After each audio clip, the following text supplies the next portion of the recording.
Mga kagabay, magandang hapon, magandang gabi, magandang umaga, magandang tanghali. Saan man tayo naroroon, ano man ang ating mga ginagawa, una at higit sa lahat, ating ialay ang ating mga sarili sa ating Panginoon.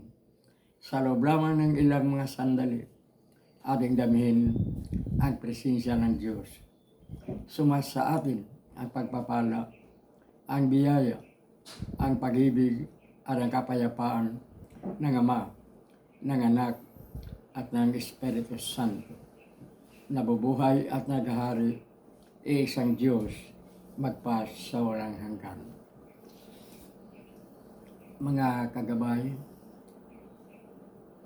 alam naman natin kung nagbabasa tayo ng banal na aklat o Biblia, na nang nakaalis o nakaligtas mula sa Ehipto ang mga taga-Israel, sa disyerto pa lamang nagiging pasaway na ang mga ito. Sinusuway na nila ang kagustuhan ng Diyos. Sinisisi na nila ang Diyos sa anumang hindi magandang nangyayari sa kanila, ngunit hindi sila nagpapasalamat. Sa kabila ng lahat ng ito, pinagpala pa rin sila ng Diyos. Kaya nga, meron tayong paggunita ng Kwaresma, ng Season of Lent. Dahil sa ginagunita natin, ang nagiging dahilan kung bakit ang tunay na Diyos nagiging tunay na tao, ang anak ng Diyos. Sapagkat mahal tayo ng Ama, kaya sinugo ang bugtong anak alang-alang sa ating kapatawaran, sa kapatawaran ng ating pagkakasala at sa ating kaligtasan. Nagiging Savior, nagiging Redeemer, nagiging sugo, nagiging Misaya, si Jesus, alang-alang sa ating kaligtasan. At dahil sa tayo ay makasalanan, upang makamit natin ang bunga ng paghihirap ni Jesus o ang nagiging dahilan ng pag-utos ng Ama kay Jesus, ay ang humingi tayo ng kapatawaran ng ating pagkakasala at mapasa atin ang pangako ng Diyos na walang hanggang kaluwalhatian sa kaharian sa langit, kasama ang anak. At sa ating paggunita ng buhay at kamatayan ni Jesus, lalo na sa kanyang kamatayan sa Biyernes Santo, pinapagunita sa atin na noong Huwebes Santo, isang araw bago ang kanyang kamatayan, inilarawan ni Jesus ang dalawang anyo ng pagkakasala at ng pagpapatawad sa katauhan ni Jesus, ni Simon Pedro, at sa katauhan ni Judas Iscariote, dalawa sa kanyang labing dalawang apostolis, ang mga nagiging tagapagpahayag ng magandang balita, ang nagpalaganap ng Kristyanismo. Ang mga apostolis na ngayon ay ginagampanan ng mga kaparian, mga obispo, ang kanilang mga tungkulin. Si Judas nagkasala kay Jesus sapagkat siya ang nagiging taksil. Siya ang naging dahilan ng pagka-aristo kay Jesus.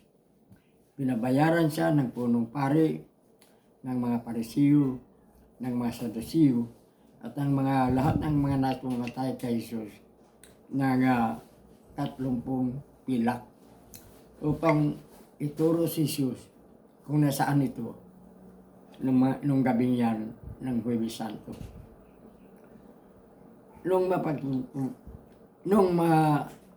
Mabatid ni Judas na konsensya siya, alam niya, mali siya. At ito nga, lumitaw. tanggap niya ang kanyang pagkakasala. Ngunit si Judas hindi nagsisisi. Hindi humingi ng tawad.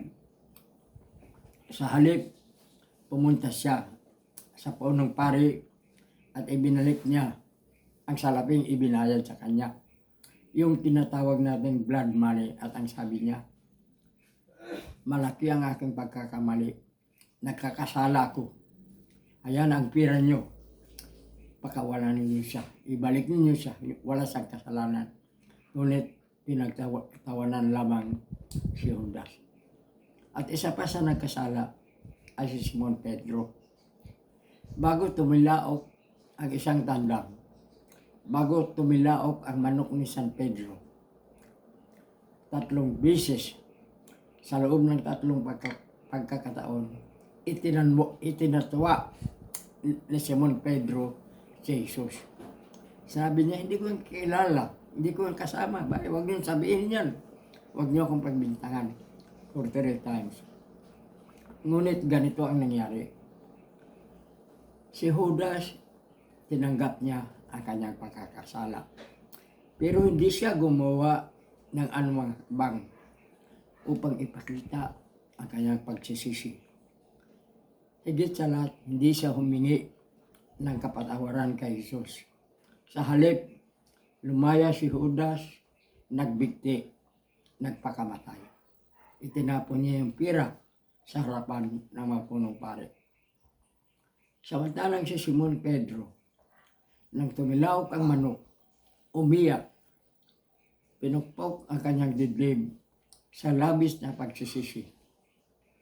Bumalik kay Jesus, humingi ng kapatawaran, gumawa ng mabuti, binabayaran ang kanyang pagkakasala hanggang siya ay nahirang na kaunahang Papa ng Roma ng simbahang itinatag ni Jesus. Yan ang pagkakaiba. Paano mapatawad ang isang makasalanan na hindi tanggap ang pagkakasala, hindi nagsisisi, at hindi magbabago? Yan si Judas. Kaya mga kagabay, tayong lahat, walang sino man sa atin ang hindi ipinanganak na makasalanan. Magkakasala at magkakasala tayo. Ngunit, nandyan ang pagpatawad ng Diyos. Ang kailangan lamang ang ating pagtanggap ng pagsisisi. Itakwil natin ang ating pagkakasala. Pagsisisihan natin ang ating pagkakasala. At ihingi natin ng kapatawaran sa Diyos. Ihingi natin ng kapatawaran sa ating kapwa. Kanino nagkakasala tayo. At kung kinakailangan, magkaroon ng kabayaran ang ating pagkakasala. At sa puntong yan, matanggap natin ang pagpatawad ng Diyos. At muli tayong magiging isang anak ng Diyos. Patawarin mo kami, Ama, patawarin mo kami sa aming pagkakasala. Tulad ng pagpapatawad namin sa nagkakasala sa amin. Ang retribution dyan, ang kabayaran sa ating pagkakasala ay ang pagpapatawad natin sa mga nagkakasala sa atin. Sa maraming pagkakataon, pinapakita ni Jesus gaano kadakila ang pagpatawad. Yung babaeng makasalanan na babatin sana, pinatawad niya. Yung pinako sa krus na isang kriminal si Dimas, pinatawad niya. Tayong lahat, pinatawad ni Jesus. Kailangan lamang natin ang magsisisi at ang magbabago.